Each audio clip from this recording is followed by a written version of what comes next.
Most people think Atlantis is a fairy tale, a fantasy city under the sea.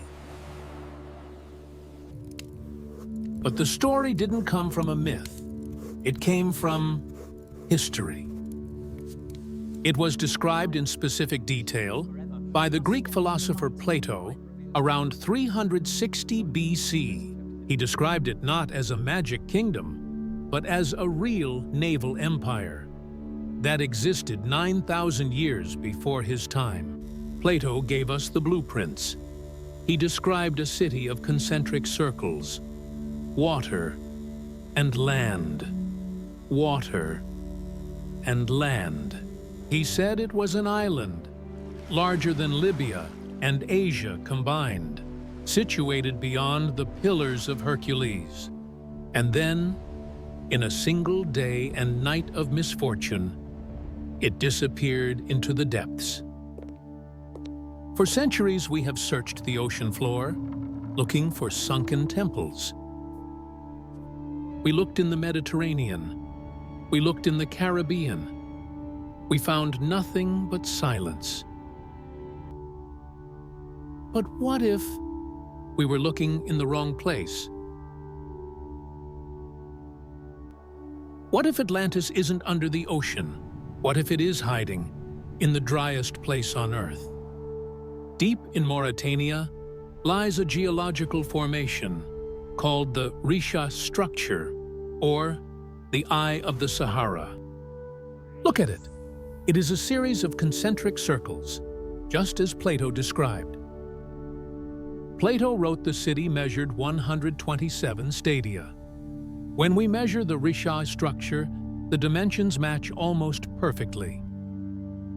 He mentioned mountains to the north, protecting the city from the wind.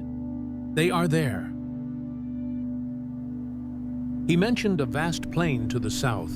It is there. He even described the building materials: red, black, and white stone. All three are found in this exact location. But the Sahara is a desert. How could an island be here?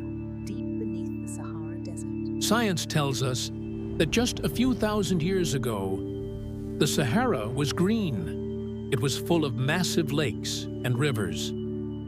We find whale skeletons in the middle of the dunes. This place was accessible by sea. Plato said the first king was named Atlas. The local people here still call the nearby mountain Mount Atlas. Even on maps from 400 years ago, this region was marked as the domain of Atlantis. The soil here is filled with salt, evidence of a catastrophic flood. 12,000 years ago, the ice caps melted rapidly, the Younger Dryas cataclysm.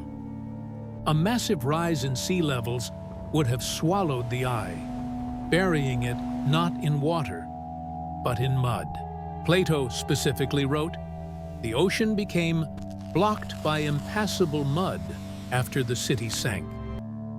Artifacts found in the area showed distinct craftsmanship, but formal excavation has been limited. What about the wealth, the legendary metal, orichalcum?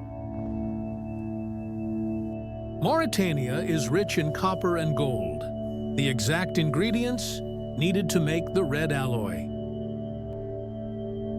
But Atlantis is not just a place, it is a warning. Plato wrote that they became arrogant. They lost their way, consumed by greed and power. And for their hubris, the universe punished them. Is the Eye of the Sahara, the dead eye of Atlantis, staring up at space? Or is it a mirror, reminding us that even the greatest empires can vanish in a single day? The truth is waiting under the sand. We just need to dig. Ocean or desert? Where do you think they lie? The mystery of Atlantis is no longer a myth. It is a cold case. And the past is never truly silent. If you enjoyed this investigation, hit that subscribe button. Click here to see our next investigation. Thanks for watching.